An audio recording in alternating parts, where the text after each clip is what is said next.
자, 또 갑시다. 젊은 나이에 주식으로 100억 재산.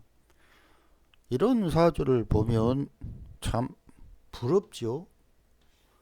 주식만 하면 날리는 어떤 인생도 있는데 어떻게 주식으로 100억씩이나 버냐고.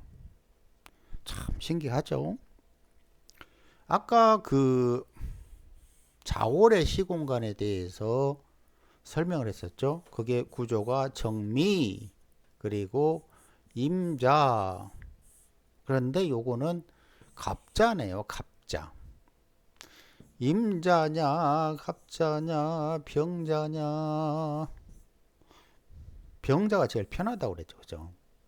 갑자는 뭔가 새롭게 시작해야 되는 거고, 임자는 시작도 아직 못하고, 시작하려고 낑낑거리는 게 임자죠. 그 다음에 갑자로 갈 거고.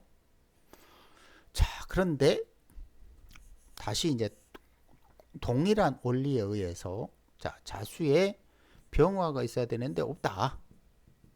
그럼 모양이 편한 구조는 아니죠. 그죠? 그리고 개축갑자. 개축갑자가 이런 모양들이 일단은 춥고 배고프고 어둡고 그러니까 좋은 구조는 아니죠. 대신에 이제 뭐는 좋을까요? 안으로 짱 박혀서 연구 혹은 종교 명리 철학 이런 건 좋을 수 있겠죠. 뭔가 두뇌를 활용하는 거. 왜냐면 밖에 나가봐야 아이고 추워 사람도 없고 다 어디 다 도망가고 춥잖아. 그런데 여기에서 만약에 요 자수에 이런 에너지들이 씩 공급이 되면 어떻게 된다고? 아까도 얘기했지만 똑똑해진다. 똑똑. 그죠? 그리고 조심해야 될 거는 예를 들어 이런 구조를 어떤 식으로 보냐면 이렇게 있으니까 이거 이런 글자들 그러면 무토를 기준으로 간목은 평관이요. 그런데 많으니까 칠살이 돼버렸네. 칠살은 조져야 돼요. 그래서 마구 조져.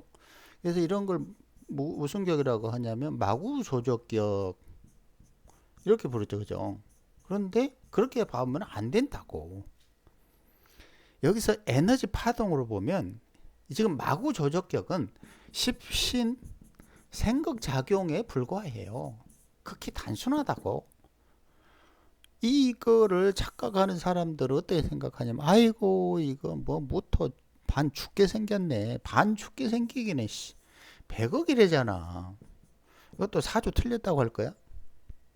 그러니까 뭔가 십신생각으로 세상을 겁나게 한쪽으로 치우쳐 보고 있다는 생각도 해봐야 된다고. 이 수기가 충분한 갑은 무토를 뚫는 게 아니라고 그랬잖아요. 그죠? 그러니까 여기에서는 비록 성장의 기세는 없지만 이런 축토나 이런 무토나 갑이나 인이 적어도 뿌리 내리고 있는 거는 맞잖아요. 왜냐하면 땅이 축축하니까. 단지 이때 무토는 문제가 되는 거지. 왜 문제가 되냐면 여기에서 축구든 개축갑자에서 할 일이 없잖아. 그러니까 그것 때문에 이제 짱박해가 주시가 하는 거야. 밖으로 나가지 않고. 이런 단점은 있지만 적어도 이 평관이라는 수많은 간목들이 무토를 뚫어버린다의 개념으로 보거나 신유경신이 간목을 충극해서 식신 제살인이 발전했다. 이런 식으로만 봤다가는 다른 사주가 안 보인다고. 그렇게 보지 말라 이거예요. 자, 그런데 여기에서 한 가지 생각해 볼 게 뭐냐면 갑이 무토를 만나면 물이 있냐 없냐에 따라서 갑과 무의 관계는 전혀 달라요. 계속 이야기하지만 보통은 어떤 식으로 생각하냐면 여기에 수기라는 게 있고 수생목을 하고 목극토 이런 식으로밖에 생각을 못해. 이게 단순무식 생극론이라고. 그런데 수생목 목극토가 아니라 수생목 목생토야. 이해가 안 되겠죠? 십신생극으로는. 자, 사막을 생각을 해봐요. 사막의 단점이 뭐지? 물이 없다는 거야.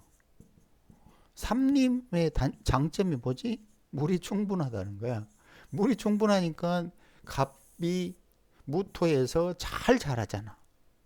왜 그런 자연의 이치는 생각 안 하고 단순 십신생극에 매달려서 그런 것들이 틀리다고 자꾸 하냐 이거죠. 여기서 갑은 무토를 뚫는 게 아니라 무토 위에다가 나무를 심어주는 거야. 나무를 심어야 무토 지구는 산소가 많아질 거 아니에요. 다만 무토 입장에서는 요 개축 갑자가 너무 어둡다는 거죠. 그러니까 뭐다? 밑으로 뿌리만 내린다. 뿌리만 내린다. 이게 뭐라고? 적어도 계속 뭔가를 연구, 학습 이런 거 하는 거야. 근데 만약 이걸 밖으로 나갔다? 주식이 아니라 무슨 뭐 밖에 나가서 활동하는 걸로 했다? 그럼 꽝이지.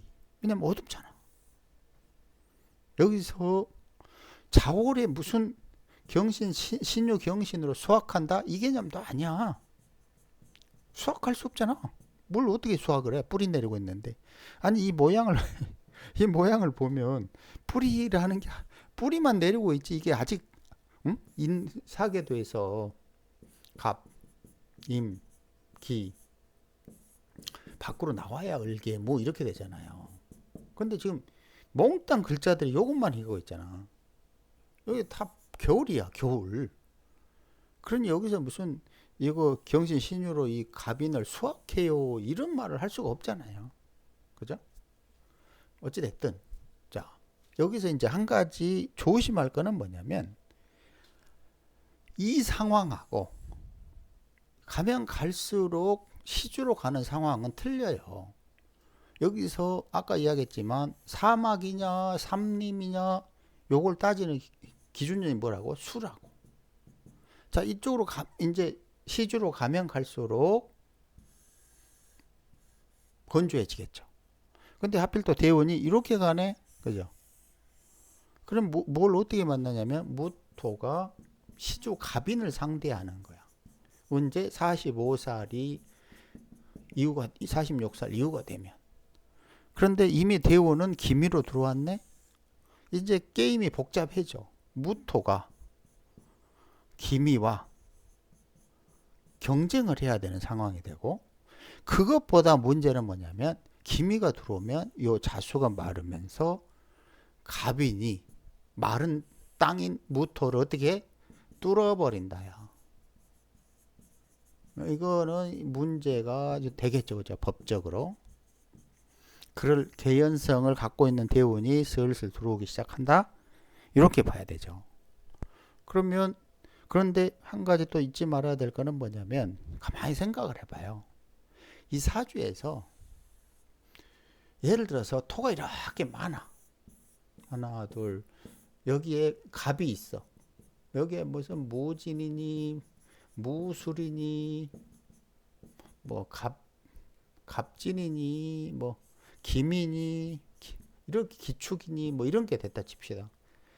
착각하지 말아야 될 거는 이게 무슨 종제격이니 또 이제 종제격 타령 그만하고 이 갑은 이 수많은 땅들의 주인이야. 영주라고. 영주.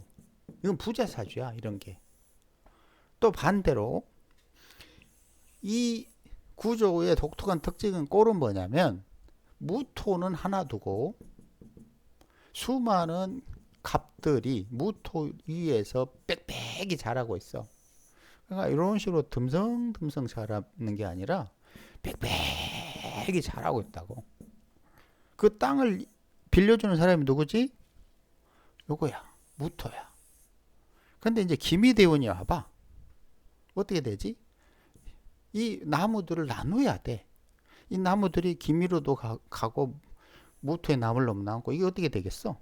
결론적으로 자기가 키우고 있는 새끼들이 절반이 이주해 가는 거야, 기미로. 그죠? 이런 이치를 잘 생각을 해봐요. 그럼 어떻게 되겠나? 근데 물론 가장 핵심은 뭐다? 화기가 증폭되면서 수기가 마르면 가비는 무토를 찢어버린다. 이게 핵심이죠.